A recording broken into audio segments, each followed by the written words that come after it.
Welcome to another review. Today I'm going to be reviewing a movie called Smiley Face Killers. Smiley Face Killers was directed by Tim Hunter. The movie is about a young soccer player who feels like he's being stalked by someone. In the movie, he is getting all these crazy messages from an invalid number. This movie stars Ronan Rubinstein as Jake, Mia Serafino as Karen, and Crispin Glover. So in this movie, you find out that the character Jake, he's been dealing with depression. He stopped seeing his doctor. He's off his medication. A lot of weird things happen. He has a roommate named Devin. They don't seem to really get along in the movie. You find out in the movie, it's a little bit slower type movie, but I think that kind of adds to the element of what is going to happen. It keeps you kind of wondering what is going on as to why he's getting these text messages, why all these things are happening. In the movie, he seems to doubt his relationships with people. He's struggling with depression. Him and his girlfriend seem to kind of not have a good relationship. You also notice that him and his friends, he's a little bit off track with them. But he's this young, attractive male in the movie that, he seems to be popular. He's going to all these parties, and he seems like he just doesn't want to even be a part of that, going through whatever he's going through. This is a slower movie. It is 96 minutes. You will find out that this movie is inspired by true events.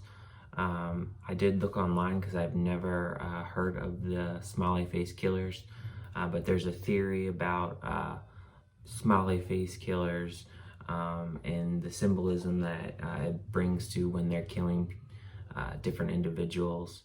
You kind of see the character Jake kind of go off the deep end with him not trusting his girlfriend. There's this one scene where he's at a party and he just goes ballistic, and that kind of gets the movie going as to what's going to happen next.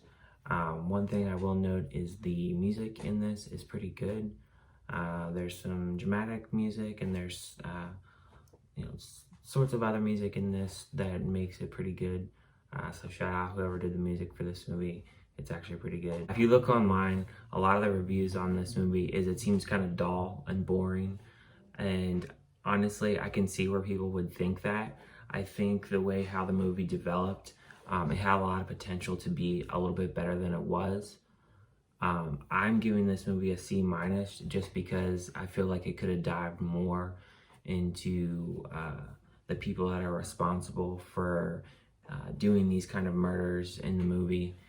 And I just feel like it could have went into more depth. I felt like there could have been probably more aspect of the different killings that happens in this movie, because there's not a lot in this movie as far as kills go. Mild spoiler, if you don't like killing of animals, in the beginning of the movie there is a scene where there's a few animals that get killed. So just be warned, that is in the beginning of the film.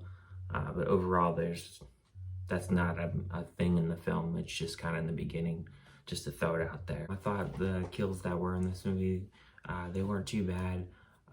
It's interesting that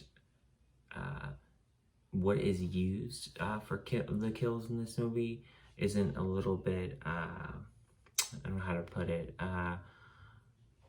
maybe a little bit less dull, because it seems like the individuals that are responsible for these killings, they seem like they're pretty smart and tech savvy.